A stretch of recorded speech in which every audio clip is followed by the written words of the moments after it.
And joining us now is security expert Aaron Cohen to talk a little bit more about this. Just really frightening stuff when you hear about this.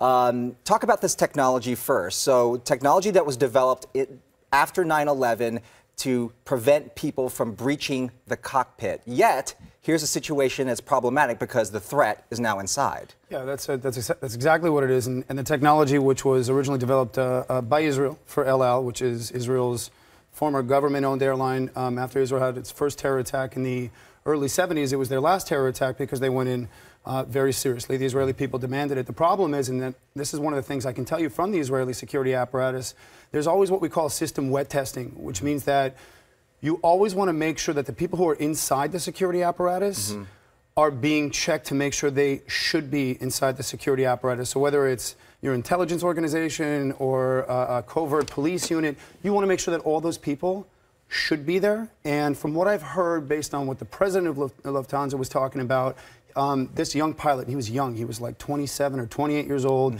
He was recruited privately as a private pilot directly into their training program. It seems that there was some type of mental health issue at some point where he was pulled out, and for whatever reason he was cleared. So my question would be, who has oversight over that testing, and how do we know that the testing that's being done is honest and, you know, impartial? Or can we even do that kind of testing like here in the U.S.? Can you test a pilot that, you know, maybe was on antidepressants at one point in his life?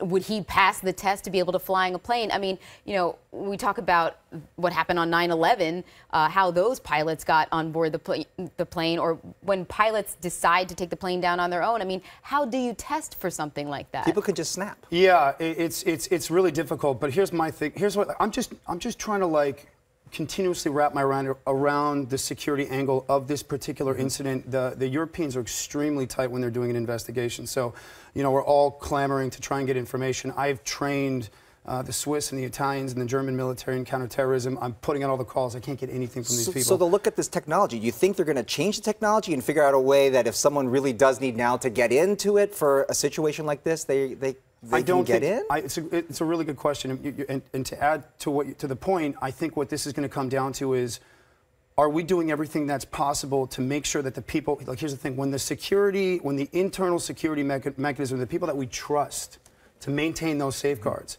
can't be trusted, now we have to look at the next level, which is how do we make sure that the people who are in there are being watched properly, are being screened thoroughly, there's no perjury or lying, and those tests have to constantly be updated, and they have to really beef that up, because at the end of the day, if the security apparatus internally is sketchy, then all the cockpit doors and the technology is just going to go to waste. We want to take a look really quickly at the Airbus safety video here, because it does address the situation of how do you enter the cockpit here. The captain moves the toggle switch to the lock position. The open light remains extinguished. Now, if we look at the code pad, the red LED is lit, confirming the door is locked. So we can disable it. Be careful. Automatic door opening, the code pad, and the buzzer are inhibited for 5 minutes. The purser realizes. So, I mean, can you get a code that you would give pilots to get in? It's not easy. You're not going to get the code, if that's what you mean. You're not. This isn't a code that just some random passenger can get. What we saw on 9/11 and what's traditionally happened with terrorism is they're using the cart, or they're putting a gun to somebody's head or a weapon, and then they're bursting through the door. So these doors were reinforced 11, 12, 13 years ago after 9/11. We have all this technology in place, but you can see it totally fails once someone inside the cockpit decides, I'm now part of the problem. So. Does El Al have this two-pilot rule? Looks like a lot of other airlines are now following suit. Norwegian Airlines, Air Canada, Air Berlin. Now, in light of all of this, as of today, they have a two-pilot rule, meaning two people have to be inside the cockpit at one time. I'm sure that El Al does. El Al's really strict about releasing their security information. You wouldn't even see a video like this being given to the public to be able to show people how that system works. So they're incredibly tight about their security apparatus. But I will say this.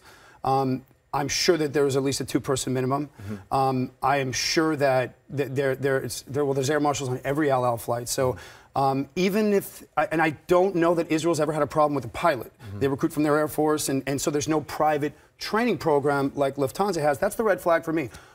Why is this company training out of the private pool and putting a 27-year-old on a flight with a prior mental history with only 600+ hours of flight training? Seems a little young. Seems like he's about 3 times less, which is what Fox News was reporting, as far as the amount of flight training that he would have. But don't those budget airlines do that all the time? I would assume that they do, and so this is that thing where I almost feel like we need to have somebody overseeing the checks and the balances, especially when it comes to a job involving this level of safety. Right. So.